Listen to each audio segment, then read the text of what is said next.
Hello and welcome to another of my Grumpy Historian's book reviews. Today I am reviewing the book Joan of Kent, the First Princess of Wales by Penny Lawne, which was published by Amberley in, I think it was 2016 or it might have been 2015, I forget which.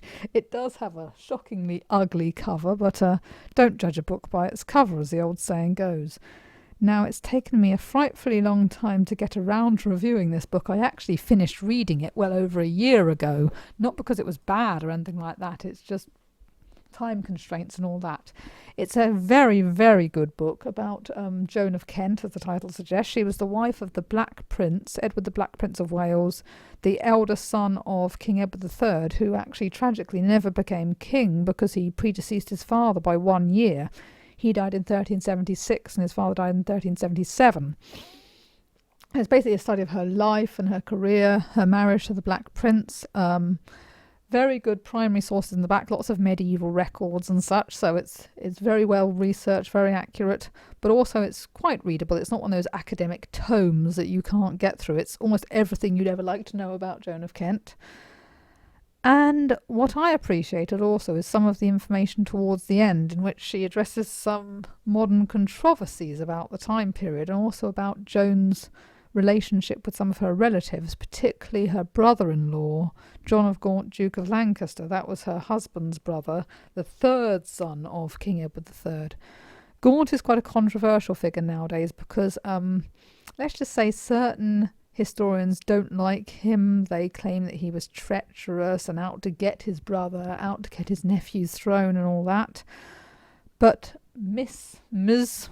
Penny Lawne has examined the evidence and suggests there's really no evidence that he was gunning for his brother or his nephew. In fact, he seems to have been quite consistently loyal to them.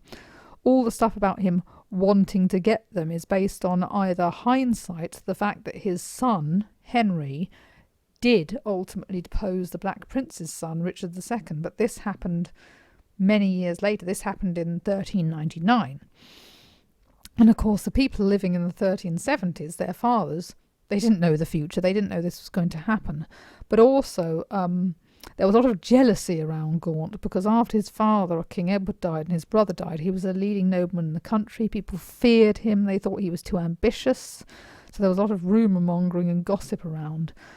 One of the things she argues is that when the Black Prince was on his deathbed, he was worried about his son Richard's inheritance. Now, again, some historians have tried to say, oh, this is because he was worried about what Gaunt would do. But actually, again, she's examined the evidence, including papal records and things like this, and suggests the real reason why the Black Prince was worried was not because of his brother, it was because of his marriage. You see, it's complicated.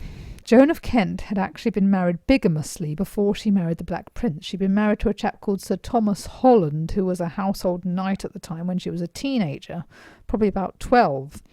He went off to war, and she was then married to the son of the Earl of Salisbury, William Montagu, who was also called William Montagu, later became the second Earl of Salisbury.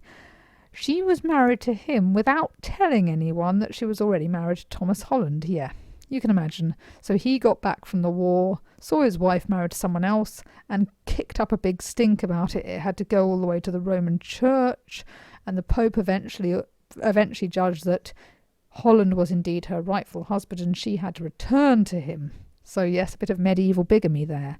But fast forward 20 years, 30 years. When she married the Black Prince after Thomas Holland's death, it was a little bit complicated because William Montagu was actually still alive.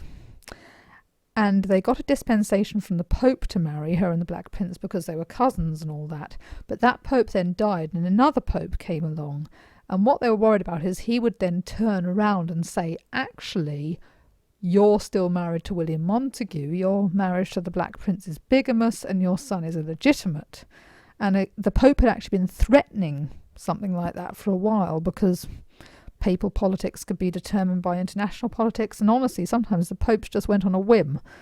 So really it was the marriage that was the problem. It wasn't anything to do with John of Gaunt.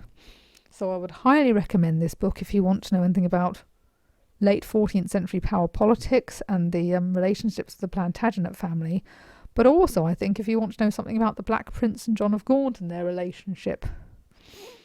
Very, very good book. Highly recommended. Again, Joan of Kent, the First Princess of Wales by Penny Lawne. I believe the Kindle version is now out of print, but you can still get the EPUB version from places like Kobo.